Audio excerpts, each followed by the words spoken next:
그 지경을 넘어가기 위해서 우리가 또다시 그 다니엘서 9장을 통해서 성소 정결이라고 하는 그 주제와 진리의 회복이라고 하는 주제로 또 한 번만 더 이 다니엘서 9장을 공부하고 그 다음 10장으로 넘어가 보도록 하겠습니다. 디모데후서 2장 15절에 보면 이런 말씀이 있습니다. 이 말씀을 같이 한번 읽어볼까요? 시작. 내가 진리의 말씀을 옳게 분별하여 부끄러울 것이 없는 일꾼으로 인정된 자로 자신을 하나님께 드리기를 힘쓰라. 그 사도 바울이 자기의 이제 그 제자이자 아들과 같은 이 디모데에게 뭐라고 하는가 하면, 내가 성경을 가르칠 때 그것이 성경 말씀과 일치하는지 그렇지 않은지를 검토하고 확인하는 일이 필요하다고 합니다. 그 진리의 말씀을 옳게 분별하여 이제 그 전하라고 하는 그런 말을 하고 있어요. 그리고 사도행전 17장 11절에는 우리가 잘 아는 말씀인데요.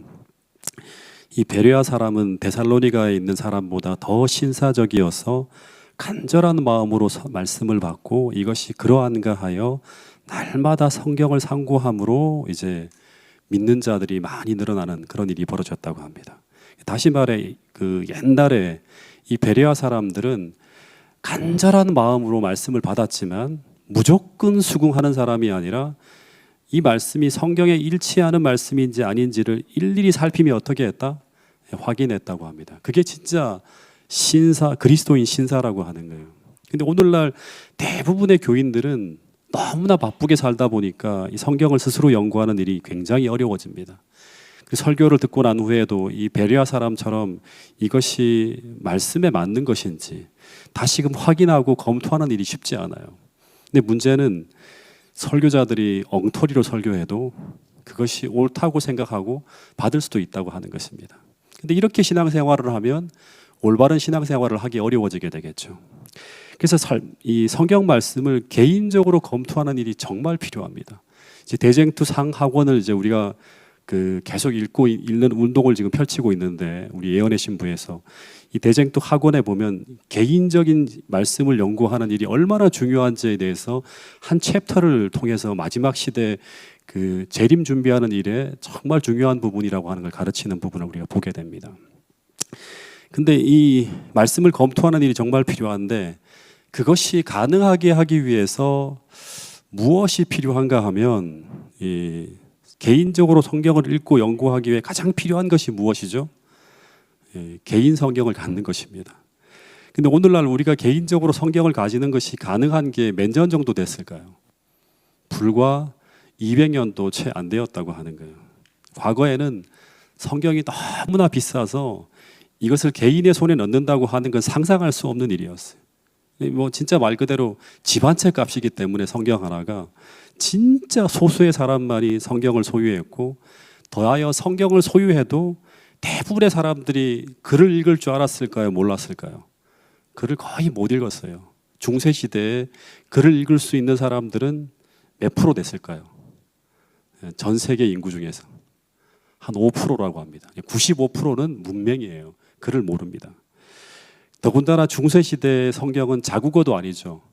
라틴어로 쓰여 있어갖고 진짜 말 그대로 글을 읽을 수 있는 사람조차도 성경을 볼 수 없게 만들어놨어요. 사제들 외에는 성경에 접근조차 못했어요.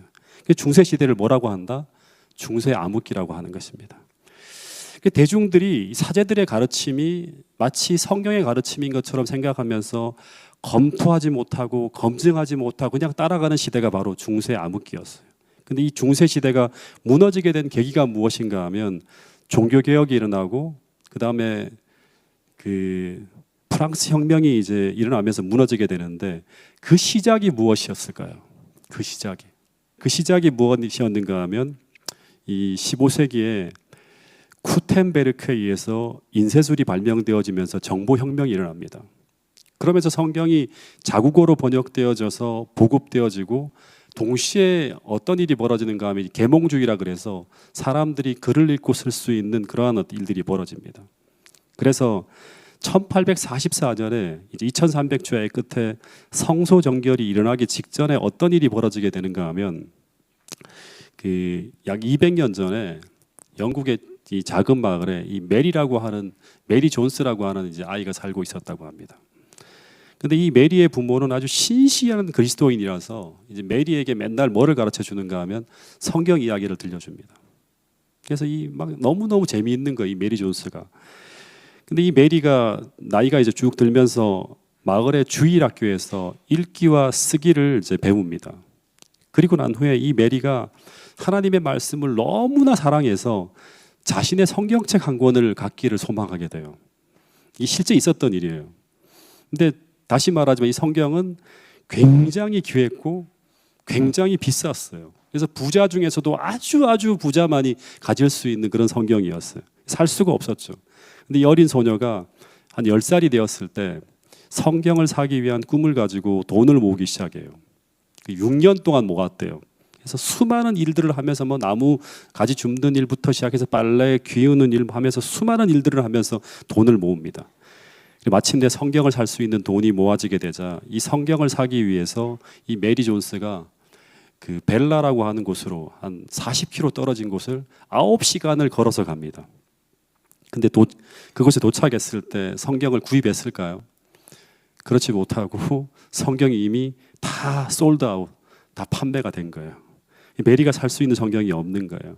그래서 이 메리 존스가 서럽게 막 펑펑 울었대요. 근데 그것을 본 한 목사님이 자신의 성경을 이 메리 존스에게 줍니다. 그리고 이 목사님이 1802년에 런던에서 열린 기독교 책자 협회에서 이 목사님이 이 메리 존스의 그 감동적인 이야기를 쭉 얘기를 해요. 근데 그곳에 참석한 모든 사람들이 그 메리 존스의 이야기를 듣고 크게 감동을 받아서 다들 어떤 고민을 하기 시작하는가 하면 우리나라의 모든 사람들이 성경을 가질 수 있게 하기 위해서 우리가 무엇을 할 수 있을까를 고민하기 시작합니다. 뿐만 아니라 그곳에 참석한 사람들이 우리나라뿐만 아니라 전 세계에 성경을 보급하기 위해서 우리가 무엇을 해야 될까를 고민하기 시작합니다. 그래서 2년 동안의 준비 과정을 거쳐서 1804년 3월에 영국 성서공회가 발족하기 시작해요. 처음으로. 대대적으로 성경을 찍어내는 거예요. 그리고 난 이후에 네덜란드 성서공회가 만들어지고 러시아 성서공회가 만들어지고 미국 성서공회가 계속 잇따라 만들어지는 거예요. 그러면서 대량으로 성경이 출판되어지면서 누구라도 쉽게 성경을 구입할 수 있는 그런 시대가 열리게 됩니다. 그래서 우리가 가지고 있는 성경이 200년 전만 하더라도 어떤 것이었다? 정말 소수의 사람들만 갖고 있었던 책이고 이 책을 갖고 싶어서 전 재산을 팔아서 구입하기도 했던 그런 책이 바로 오늘 우리가 가지고 있는 이 성경이라고 하는 것입니다. 어쨌든 그렇게 전 세계 성서공회가 집중적으로 생겨나기 시작한 시기가 언제다? 1800년대 초반이에요. 1804년, 5년, 6년 막 집중적으로 생기는 거예요. 그런데 이 시기가 1844년 성소가 정결해지는 시기와 맞물려져 있다는 거예요. 이게 그러면서 어떤 일이 벌어지는가 하면 다니엘 8장 12절부터 14절 말씀을 한번 같이 읽어보겠습니다. 시작. 그것이 하늘 군대에 미칠 만큼 커져서 그 군대와 별들 중에 몇을 땅에 떨어뜨리고 그것들을 짓밟고 또 스스로 높아져서 군대의 주제를 대적하며 그에게 매일 드리는 제사를 없애버렸고 그의 성소를 헐었으며 그의 악으로 말미암아 백성이 매일 드리는 제사가 넘긴 바 되었고 그것이 또 진리를 땅에 던지며 자애로 행하여 형통하였더라. 내가 들은즉 한 거룩한 이가 말하더니 다른 거룩한 이가 그 말하는 이에게 묻되 환상에 나타난 바 매일 드리는 제사와 망하게 하는 죄악에 대한 일과 성소와 백성이 내준 바 되며 짓밟힐 일이 어느 때까지 이를꼬 하매 그가 내게 이르되 2300 주야까지니 그때의 성소가 정결하게 되리라 하였느니라. 이 말씀을 보면 지난번에도 우리가 공부를 했는데 이 작은 뿔이 예수 그리스도를 대적해서 크게 세 가지 일을 하죠. 그 하나는 뭐다? 성소를 헐고, 두 번째는 매일 드리는 제사를 폐하고, 세 번째는 진리를 땅에 던지는 그런 일을 하는데 언제까지 그런 일이 벌어지는가 하면 2300 주야까지. 2300 주야가 지나가면 그때 어떤 일이 벌어진다? 성소가 정결함을 입게 된다고 하는 거예요.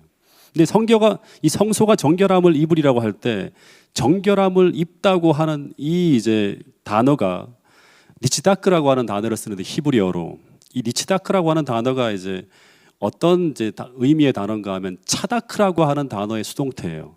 이 차다크는 의롭다, 회복하다를 뜻하는 히브리어인데, 근데 이 니치다크는 이 니라고 하는 단어를 붙여서 수동태로 이제 이제 의미를 이제 담고 있는 건데, 이 단어의 정확한 의미는 뭐냐 그러면 의롭게 되다, 의롭게 하다가 아니라 의롭게 되다, 회복되다, 의롭다고 선언되다, 올바른 상태로 회복되다, 이런 의미로 해석될 수 있는 그런 단어예요. 그러니까 2300주야까지 쭉 시간이 흘러가면 그때가 되면 그때 어떤 일이 벌어지는가 하면 그동안 작은 뿔에 의해서 잃어버리고 망가지고 찌빨핀 그런 것들이 어떻게 된다? 니치다크, 다시 의롭게 되어지고 다시 회복되어지는 일이 벌어진다고 하는 거예요. 그런데 그 회복되어지는 것들이 어떤 것인가? 세 가지라고 했죠. 성소가 헐어졌죠. 두 번째는 매일 드리는 제사 타미드가 이제 헐어졌죠. 마지막 세 번째는 진리가 땅에 떨어졌다고 합니다. 이 세 가지가 회복되어져야 돼요. 근데 이 진리가 회복되어지려면 무엇이 필요한가 하면 성경을 타락한 지도자들만이 보는 게 아니라 성경을 개인이 읽고 연구하고 공부하는 일이 필요하고, 그러기 위해서는 이 성경책이 널리 보급되어지는 일이 필요했다고 하는 것입니다. 그래서 1844년에 어떤 일이 벌어지는가 하면 여기 보면 이제 다니엘 12장 4절부터 7절에 보면 나중에 공부할 것인데요. 마지막 때가 되면 어떤 일이 벌어진다? 많은 사람들이 굉장히 빨리 왕래하고 또 한편으로는 지식이 엄청나게 폭증하는 그런 일이 벌어진다고 하는 것입니다. 근데 이때가 언제인가 하면 그 밑에 보면 한때, 둔때, 반때를 지나서 성도의 권세가 다 깨어지기까지, 이때가 언젠가 하면 마지막 때라고 하는 것입니다. 다시 말하면 1260년, 한때, 두때, 반때는 뭐예요? 1260년의 예언이 끝나가는 1789년 이후에 이런 일들이 벌어질 것이라고 예언하고 있는 것입니다. 18세기와 19세기 사람들이 빨리 왕래하고 지식이 증가하는 일이 폭발적으로 일어날 때 동시에 성경의 보급과 성경 연구도 대중화되어지면서 그동안 잃어버렸던 수많은 진리들이 회복되어지는 일들이 벌어졌다고 하는 것입니다. 이 과정 속에서 어떤 일이 벌어지는가? 그동안은 이제 작은 뿔에 의해서 재해졌던 타미드가 회복되어지는데, 이 타미드가 뭐죠? 예, 우리 공부했었는데 다 잊어버리셨죠? 타미드가 뭐죠? 예. 그동안은 사람들이 이제 성경을 제대로 연구하기 전까지는 우리가 하나님께 나가기 위해서는 누가 필요하다? 마리아나 그 신부의 중보가 필요하다고 했는데, 성경을 연구해 보니까 그런 것이 아니라 우리의 중보자이신 예수님께 우리가 어떻게 나갈 수 있다? 믿음으로 직접 나갈 수 있다고 하는 진리를 되찾게 됩니다. 타미드가 다시금 회복되어지게 되겠죠. 더하여서 작은 뿔에 의해서 변경되어진 하나님의 때와 하나님의 율법을 다시금 회복하는 일들이 벌어집니다. 그래서 중세시대에 아주 깊이 묻혀있던 이 진리의 보화들을 다시금 되찾는 일들이 수도 없이 벌어지는 시대가 언제인가 하면 2300주야가 끝나는 그 시기라고 하는 것입니다. 그러면서 정말 또 하나 정말 중요한 것이 하나 회복되어지는데, 이 진리로 정결케 되어지는, 성소가 정결케 되어지는 일을 통해서 마지막 또 하나가 만들어져요. 그것이 바로 뭔가 하면 하나님의 남은 무리라고 하는 거예요. 하나님의 남은 교회라고 할 수 있겠죠. 즉 타미드를 회복하고 진리를 하나하나 회복하는 과정에서 2300주야가 끝나는 시점에서 진리로 정결케 되어진 교회가 시작되어진다고 하는 것입니다. 그 다니엘 8장 14절에 2300주야까지니 그때 성소가 정결해지리라고 하는 그 성소는 어떤 성소죠? 하늘 성소죠. 근데 예수님이 언제 하늘 성소로 들어가시는가 하면 십자가에 달려 돌아가신 이후에 그 십자가에서 이룬 그 공로를 가지고, 뜰에서 이룬 그 공로를 가지고 하늘 성소 첫째 칸에 들어가서 봉사를 하고 있습니다. 근데 예수님이 하늘 성소에서 봉사하시는 그 모습을 요한이 계시로 보죠. 요한계시록 1장에 보면. 근데 예수님의 그 모습은 어떤 모습인가 하면 요한계시록 1장 12절부터 20절에 보면 요한이 본 거예요. 예수님께서 하늘 성소에서 봉사하시는 모습을 계시로 보는데, 예수님께서 하늘 성소에서 어떤 봉사를 하고 있는가 하면 대제사장 복장을 쭉 입어요. 그러니까 밑에까지 다 덮는 그 고의를 입고 대제사장 복장으로 쭉 이제 성소에서 봉사하는데, 근데 그 예수님의 모습이 7 금촛대 사이를 왔다 갔다 거니는 거예요. 왠지 모르게 근심스러운 표정을 가지고 그 7 금촛대 사이를 왔다 갔다 하면서 그 7 금촛대를 이렇게 보살피는 장면이 나와요. 예. 근데 이 7 금촛대는 성소에 있는 기구인데, 근데 그것을 요한계시록 1장 20절에 보면 요한이 그것은 무엇을 상징한다고 하고 있죠? 예. 세상에 있는 7 교회라고 합니다. 즉 7 교회는 무엇을 의미하는가 하면 예수님 초림부터 재림 때까지 세상에 존재하는 교회를 가리키는 거예요. 그러면 예수님께서 하늘 성소에서 봉사하시는데 실제적으로 그분은 무엇을 위해 봉사하고 있는가 하면 세상에 있는 교회를 위해서 봉사하고 있는 거예요. 즉 7 촛대의 불꽃이 꺼지지 않도록, 더 순결하게 타오르도록, 더 환하게 타오르도록, 더 진실하게 세상을 비추도록 끊임없이 봉사하고 있는 분이 바로 누구인가 하면 예수님이라고 하는 거예요. 그래서 하늘 성소를 정결케 한다고 하는 것은 무엇을 정결케 한다고 하는 말도 되는가 하면 당연히 그냥 하늘 성소만 정결케 하는 게 아니라 그 하늘 성소를 정결케 하는 그 결과가 어디에 미친다? 세상에 있는 교회를 정결케 한다고 하는 의미도 되는 거예요. 그래서 2300주야의 끝에 성소가 정결해진다고 하는 것은 교회가 정결해진다고 하는 것을 의미한다고 하는 걸 볼 수 있겠죠. 민수기 19장 20절에 보면 이런 말씀이 있어요. 이 말씀을 같이 한번 보도록 하겠습니다. 민수기 19장 20절 한번 읽어보겠습니다. 시작. 사람이 부정하고도 자신을 정결하게 하지 아니하면 여호와의 성소를 더럽힘이니 그러므로 회중 가운데에서 끊어질 것이니라. 그는 정결하게 하는 물로 뿌림을 받지 아니하였은즉 부정하니라. 그러니까 사람이 부정하고도 스스로 정결케 아니하면 여호와의 성소를 어떻게 한다? 더럽힌다. 사람이 부정하고도 회개하여 정결케 아니하면 하나님의 성소를 더럽힌다고 합니다. 그리고 레위기서 20장 3절에도 어떤 말씀이 있는가 하면 하나님의 백성이 우상을 섬기는 것도 뭐 하는 거다? 성소를 더럽히는 것이라고 하는 거예요. 그 자식을 몰렉에게 주어서 우상 숭배로 범죄하게 될 때 하나님의 성소를 더럽히고 내 성호를 욕되게 한다. 그런 말씀이 있어요. 더하여서 에스겔 23장 38절 39절에 보면 안식일을 범하는 것도 우상을 숭배하는 것도 하나님 성소를 더럽히는 것이라고 해요. 읽어보겠습니다. 시작.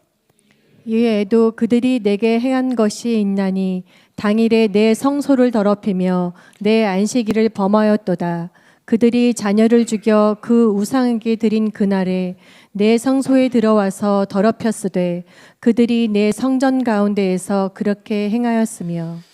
그래서 우리가 진리를 모르고 마리아 숭배나 성인들의 우상을 숭배하고 안식일을 범하고 더하여 예수께서 하늘 성소에서 우리를 위해 속죄 봉사를 하시는데 우리가 회개하지 않고 속죄를 경험하지 못하고 부정한 삶을 살아가는 것, 이 모든 것이 무엇을 더럽힌다?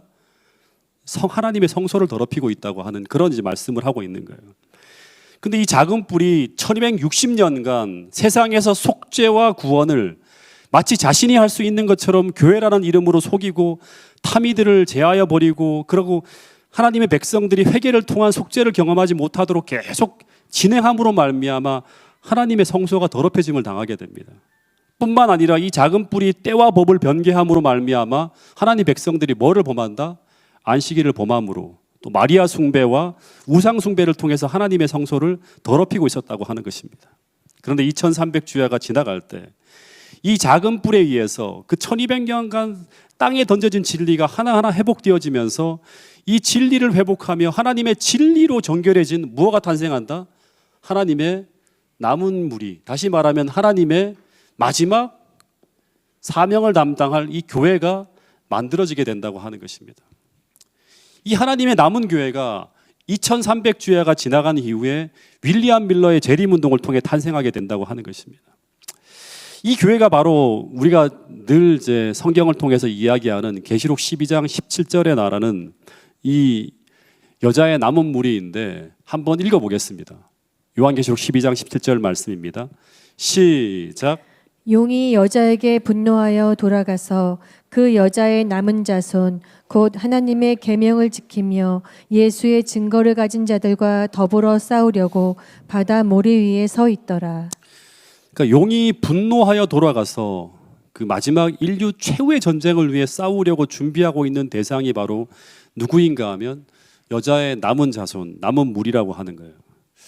근데 이들은 하나님의 계명을 지키며 예수의 증거를 가진 자라고 말씀하고 있는데, 이 교회는 또다시 이제 제가 지금까지 말하는 이야기를 통해서 정리하면 성소 정결을 통해 등장하는 하나님의 마지막 최후의 교회라고 할 수 있죠. 즉 이 여자의 남은 자손은 그동안 작은 뿔에 의해서 던져지고 찌밟혀진 그 모든 진리를 다 어떻게 한다? 하나하나 다 회복해내고 그 진리를 통해서 어떻게 되었다? 정결케 되어지고 성화되어진 무리로 형성되어진 교회예요. 예. 다시 한번 정리하면 이 성소가 정결해진다고 하는 것은 지금까지 세 가지 측면을 이제 쭉 이야기했는데 한 5가지 정도로 좀 이렇게 정리해 보면, 첫 번째는 뭐냐 그러면 그 레위기 16장을 통해서 우리가 좀 몇 번 전에 공부를 했죠. 이 레위기 16장에 보면 대속죄 이래 성소가 정결케 되어지는 일을 통해서 하나님은 무엇을 하신다? 하나님 백성들을 확증하고 그들을 내 백성이라고 인을 치는 재림전 심판을 한다고 하는 말씀을 제가 지난번에 말씀을 드렸어요. 이 다니엘 7장을 통해서 우리가 공부를 했습니다. 근데 이 심판은 2가지의 측면이 있어요. 2가지의 측면. 그 하나는 뭐냐 그러면 하나님 백성들의 죄를 도말하고 무죄를 선언하는 그 심판이에요. 신원하는 거죠. 이 하나님 백성들은 어떤 사람들이다? 내 것이다라고 이렇게 확증하는 심판이에요. 예. 반대로 동시에 이 심판은 레위기 16장을 보면 모든 죄의 책임을 사단을 상징하는 아사셀에게 지워서 최종적으로 사단을 심판하는 것을 포함한다고 말씀을 드렸어요. 이 조사 심판의 2가지 측면이에요. 하나는 하나님 백성들의 억울함과 무죄함을, 무고함을 신원하는 심판, 반대로는 사단에게 모든 죄의 책임을 지어서 이 모든 이 죄의 최종적인 책임을 사단에게 지워서 심판하는 것을 포함한다. 또 하나는 뭐냐 그러면 다니엘 7장을 보면 겉으로는 세상의 구세주처럼 보였지만 실제로는 하나님 백성을 핍박해 왔던 사단의 대리자인 작은 뿔을 심판하는 것도 포함되어진다고 하는 걸 우리 다니엘 7장을 통해서 봤어요. 심판의 국면 속에 포함되어지는 걸 볼 수 있었습니다. 또 하나 제가 이번에 이제 말씀을 드리는 것은 이 성소 정결은 다니엘 8장을 통해서 보면 그동안 이 작은 뿔에 의해서 찌밟히고 잃어버렸던 것, 훼손되어진 것들을 다 하나 회복하는 거예요. 하나하나 회복하는 게 니지다크. 다시 말하면 회복되어지고 다시 말하면 정결케 되어지고 의롭게 되어지는 것을 다 의미한다고 말씀을 드렸습니다. 그 과정 속에 무엇도 포함되어진다? 진리를 회복하는 것도 포함되어져요. 더하여 성소를 정결케 한다고 하는 것은 진리를 회복해서 뭐 하죠? 진리를 회복해서 뭐 하죠? 예.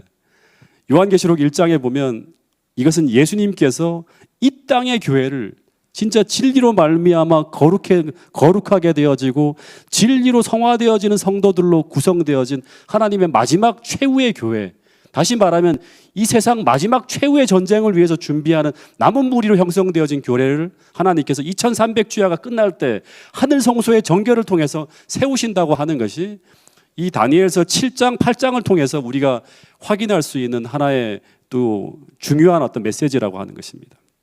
그래서 2300주야 이후에 그 회복되어진 진리를 따라서, 진리를 회복해서 알기고 끝나는 게 아니라 그 회복되어진 진리를 따라서 하나님의 계명과 예수의 믿음을 지키는 자들이 등장하게 되는데, 이들이 바로 성소 정결을 통해서 2300주야 이후에 등장하게 될 여자의 남은 자손이라고 하는 것입니다.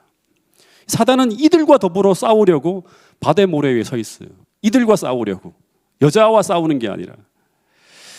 근데 정말 중요한 걸 한 가지 좀 더 말씀을 드리면, 이 계시록 12장 17절에 이 여자의 남은 무리가 등장하기 전에 종말적 계시가 시작되는 계시록 11장 19절에 보면 그 어떤 일이 벌어지는가 하면, 이 진리를 진지하게 연구하는 사람들이 이 진리를 통해서 2300주야의 끝에 무엇을 바라보게 되는가 하면, 우리가 이제 재림교회사를 보면 알죠. 하늘 성소를 보게 돼요. 근데 그 하늘 성소에서 그들은 무엇을 보게 되는가 하면 이것을 봤대요. 요한계시록 11장 19절 말씀을 같이 한번 읽어보겠습니다. 시작. 이에 하늘에 있는 하나님의 성전이 열리니 성전 안에 하나님의 언약궤가 보이며 또 번개와 음성들과 뇌성과 지진과 큰 우박이 있더라. 이게 이제 하니까 11장 앞에 절까지 쭉 이야기가 이어지다가 이제 딱 새로운 계시가 시작되는 거예요. 12장의 시작은 계시록 11장 19절부터 시작되는 거예요. 근데 하늘에 있는 첫 장면이 뭐냐고 하면 하나님의 성전이 쫙 열려요. 그리고 하나님의 성전 안에 뭐가 보였다?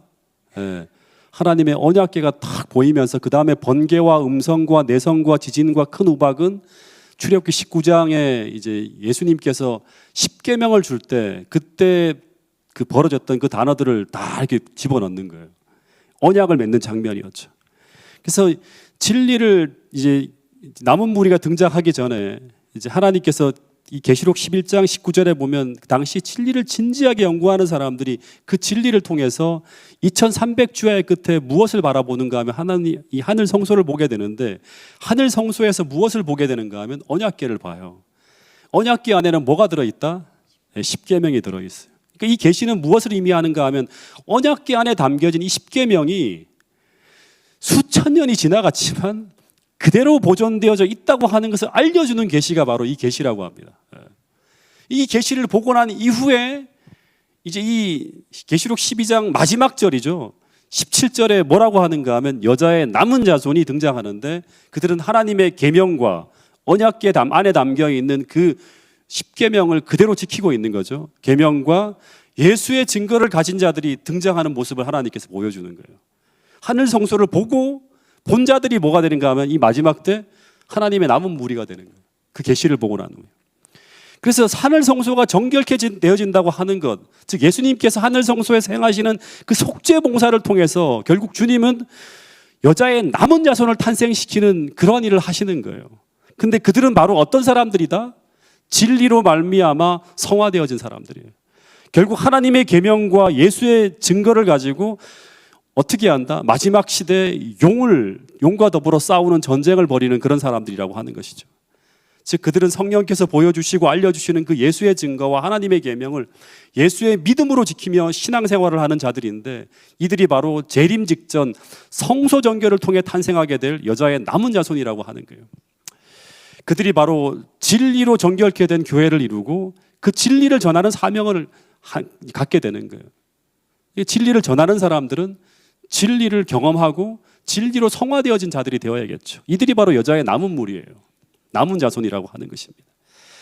이와 반대로 하나님의 계명을 언약궤 안에 보존된 그대로 지키지 않는 무리와 예수의 증거를 따라 살지 않는 무리들이 또 한 무리의 교인으로 형성되어질 것인데 근데 이 요한계시록 12장 17절을 잘 연구해 보면 사단은 절대 이들과 싸우지 않아요.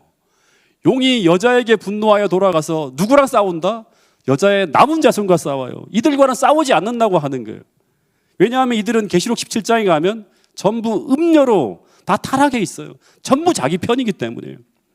그래서 이렇게 회복되어진 진리를 받아들이지 않고 살아가는 무리들을 성경은 뭐라고 하는가 하면 뭐라고 하죠? 바벨론이라고 하는 거예요. 이 바벨론이라고 하는 말은 이 바벨이라고 하는 말이 의미가 뭐죠? 진리와 오류가 뒤섞여 있는 거예요. 네, 뒤섞여 있는 거예요. 그러니까 바벨론은 아무리 말로는 예수님의 사랑을 말하고 예수님을 예배한다고 말해도 결국 그들은 사단의 대리자인 작은 뿔과 연합해서 바벨론을 형성하게 되는 거예요. 이 타락한 개신교가 전부 다 마지막 때 이제 계시록을 공부하면 알겠지만 바벨론을 형성하게 돼요. 전부 다 작은 뿔과 더불어 연합해서. 그리고 2300주야 이후에 이 성소 정결 사건으로 한편으로는 진리로 정결케 되어진 여자의 남은 자손이 등장함과 동시에 이 여자의 남은 자손으로 말미암아 진리대로 살지 않는 바벨론의 실체가 드러나게 된다고 하는 것이 이 계시록을 통해서 우리가 보게 될 나중에 보게 될 예언의 한 장면이죠. 즉 이 성소 정결 사건을 통해서 여자의 남은 무리가 탄생되어질 때 그때 그들은 이제 세상에 역사의 마지막 추수의 기별을 전하게 돼요. 이 추수의 기별을 뭐라고 하는가 하면 한편으로는 인치는 기별이라고 해요. 이 추수의 기별, 인치는 기별은 어떻게 전해야 되는가 하면 그냥 전하면 안 되고 아주 큰 소리로 온 세상을 환하게 할, 계시록 18장에 보면 큰 힘을 가지고 있는 천사의 그 도움으로 말미암아 온 세상에 전하게 되는데, 이 추수의 기별, 이 인치는 기별이 바로 셋째 천사의 기별이라고 우리가 말을 하는데, 근데 이 기별은 하나님께서 당신의 백성을 마지막으로 찾는 기별이에요. 근데 계시록 18장에 보면 이 기별로 말미암아 온 세상이 환하게 빛나는데, 이 기별 속에 무엇이 들어있는가 하면 내 백성아 바벨론에서 나오라고 하는 기별이 전해지게 됩니다. 즉 이것은 자기도 모르게 바벨론에 속한 사람들, 혼잡한 교리를 따라 신앙생활하는 사람들이 이 회복되어진 진리를 성령을 통해 보게 됨으로 말미암아 그 바벨론에서 나오게 되는 일이 벌어지게 된다고 하는 것입니다. 이 모든 일들을 하기 위해서 우리는 오늘 어떻게 살아야 되는가? 우리는 하나님의 남은 무리가 되어야 돼요. 우리는 계시를 통해서 하늘 성소에서 지금 예수님께서 무엇을 하고 계신지를 보아야 되고, 더하여서 하나님께서 우리에게 가르쳐 주시는 그 진리들 하나하나를 깨달을 때마다 어떻게 돼야 된다? 이 진리가 우리 삶 속에 담겨야 된다고 하는 것입니다. 이 진리를 통해서 성화되어지는 경험을 날마다 해야 된다고 하는 것입니다. 그러므로 말미암아 진리와 오류가 혼재되어진 바벨론이 아니라 하나님의 순결한 교회에 속해서 마지막 때 주의 오실 길을 예비하는 그런 무리로 살아가는 사람들이 되어야 한다고 하는 것이 오늘 다니엘서 8장 14절에 성소 정결이라고 하는 그 메시지를 통해서 우리에게 전해지는 하늘의 기별이라고 하는 사실을 잊지 않게 되기를 간절히 바라겠습니다. 마지막으로 하나만 좀 더 공부를 하고 오늘 정리를 할 텐데요. 성소는 크게 세 가지의 성소가 있습니다. 첫 번째는 지상 성소가 있고요. 또 하나는 하늘 성소가 있고, 또 하나는 어떤 성소가 있을까요? 몸 성소가 있습니다. 그래서 이 재림교회에서는 세 천사의 기별 가운데 굉장히 중요하게 이 몸 성소를 되게 중요하게 생각을 해요. 그래서 고린도전서 3장 16절 17절에 보면 너희가 하나님의 성전인 것과 하나님의 성령이 너희 안에 거하시는 것을 알지 못하느뇨. 너희들 알지 않냐는 거예요. 너희가 하나님의 성전인 것과 하나님의 성령이 너희 안에 거하시는 것을 경험했지 않냐, 또 내가 너희들에게 가르쳤지 않냐, 그런 말을 해요. 누구든지 하나님의 성전을 더럽히면, 하나님의 성소를 더럽히면, 성소를 정결케 하지 않고 더럽히면 하나님이 그 사람을 멸하시리라. 하나님의 성전은 거룩하니 너희도 그러하니라. 이런 말씀을 하셨어요. 그러니까 이 사도 바울이 지상 성소가 무너지고 난 이후에 하늘 성소의 개념을 설명한과 동시에 또 하나가 하나님이 머무는 곳이 어디다? 우리의 몸이라고 하는 거예요. 이 몸을 어떻게 알아? 하나님이 거하실 수 있는 성전으로 잘 관리하고 보호하고 또 그렇게 살아가라고 하는 거예요. 거룩하게 구별되어진 삶을 살아가라고 하는 거예요. 우리 몸이 성소라면 이 시대에 우리 몸도 성소 정결에 포함되어져야 되나요? 주님께서 하늘 성소에서 성소 정결을 위해 봉사하실 때 그 성소 정결의 사역의 결과를 통해서 교회만이 아니라 우리 몸 성소도 정결해질까요? 진짜 중요한 거예요. 이게 늦은 비 성령을 받는 거예요. 그래서 우리 몸 성소가 정결해진다고 하는 의미는 어떤 의미일까? 여기서 이제 많은 설교를 할 수가 없기 때문에 간단하게만 좀 설교를 정리를 할게요. 그리스도의 속죄 봉사를 통해서 우리 마음에 있는 죄들이 진실한 회개를 통해 씻겨 나갈 때, 그러니까 우리가 지난주에도 지경을 넘어 사랑하라고 하는 메시지가 하나님의 음성으로 들려진다면 어떻게 해야 될까요? 우리가 그렇게 하지 못한 삶에 대해서 진실하게 회개하며 이 진리로 성화되어지기 위해서 하나님의 능력을 구하고 하나님 앞에 진실하게 회개해 나갈 때, 첫 번째, 우리 몸과 마음 안에 채워진 모든 우상들이 제거되어지게 돼요. 우리가 섬기고 있는 하나님 외에 다른 것을 우상들이 이 성소 안에 들어올 때 성소가 더럽혀지잖아요, 그죠? 우리의 몸과 마음 속에 채워진 이 하나님과 대립되어 세워져 있는 모든 성소 우상들이 제거되어지고, 그 안에서 우리가 진짜 말 그대로 거룩하고 순결한, 이게 제거되어지면 어떤 일이 벌어지는가 하면 성령께서 우리 마음 속에 들어오겠죠. 순결하신 성령께서 우리 마음속에 하나님의 마음과 하나님의 생각과 하나님의 뜻으로 우리의 마음을 가득가득 채워질 때 우리가 어떻게 된다? 성소가, 우리 몸 성소가 어떻게 되어진다? 정결하게 되어지는 거예요. 여러분, 그래서 날마다 어떻게 해야 되는가 하면 사도 바울이 이제 로마서 12장 1절에서 이런 말을 했죠. 이 말씀을 같이 한번 읽어보겠습니다. 매일같이 이 기도를 우리가 드리고 이 말씀대로 살아갔으면 좋겠습니다. 시작. 그러므로 형제들아 내가 하나님의 모든 자비하심으로 너희를 권하노니 너희 몸을 하나님이 기뻐하시는 거룩한 산 제사로 드리라. 이는 너희의 드릴 영적 예배니라. 그러므로 형제들아 내가 하나님의 모든 자비하심으로 하나님이 너무너무 우리를 사랑하기 때문에 너희를 권하노니 너희 몸을 하나님이 기뻐하시는 거룩한 산 제사로 어떻게 하라? 드리라고 하는 거예요. 이것이 매일같이 우리가 해야 될, 하나님께 드려야 될 영적 예배라고 하는 거예요. 여러분, 성소 정결의 필수는 우리 마음과 삶을 점령한 모든 우상들이 다 제거되어지는 개혁이 일어나는 것이 필수적이라고 하는 사실을 기억할 수 있게 되기를 간절히 바라겠습니다. 날마다 기도할 때마다, 오늘도 마찬가지죠. 우리가 기도할 때마다 하나님께서 보여주시고 알려주시는 그 모든 죄들을 하나님 앞에 내려놓고 회개하고 진실하게 회개함으로 말미암아 주님께서 우리의 마음속에 거하시기에 합당한 그런 성소 정결이 모든 성도들에게 일어날 수 있게 되기를 간절히 바라고요. 그로 말미암아 이 교회가 진짜 하나님께서 마지막 시대 바라시고 원하시는 성소 정결을 통해서 거룩한 남은 무리들이 모여 있는 그런 교회가 될 수 있기를 바라고, 그곳에 늦은 비 성령을 부어 주셔서 이 기별을 가지고 온 세상을 환하게 하는 그런 교회가 될 수 있기를 간절히 바라겠습니다. 그런 삶을 살아가기 위해서 우리의 몸과 마음이 연결되어져 있기 때문에 어떻게 해야 된다?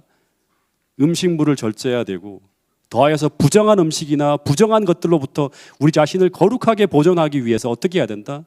절제하는 삶을 살아가야 된다고 하는 것입니다. 이 재림교회 건강기별이 그렇게 주어진 거예요. 이 건강기별이 마치 우리가 이 땅에서 잘 먹고 건강하고 잘 살게 하기 위해 주어진 것이 아니라 먹든지 마시든지 무엇을 하든지 무엇을 하기 위하여 하나님께 영광 돌리는 삶을 살아가기 위해, 이 마지막 시대에 성령으로 충만한 삶을 살아가도록 하기 위해 주어진 기별이 바로 무엇이다? 이 마지막 시대에 주어진 건강기별이라고 하는 것입니다. 여러분, 그래서 다니엘처럼 뜻을 정해서 우리 몸이 하나님이 거하시는 성전이기 때문에 하나님의 거룩한 성령께서 거하실 성전인 우리 자신을 날마다 하나님께 드림으로 말미암아 하나님이 주시는 그 뜻과 그 능력으로 충만한 그런 삶을 살 수 있게 되기를 간절히 바라겠습니다. 마지막 이 말씀 읽고 우리 기도하는 시간을 갖도록 하겠습니다. 시작. 너희 몸은 너희가 하나님께로부터 받은 바 너희 가운데 계신 성령의 전인 줄을 알지 못하느냐.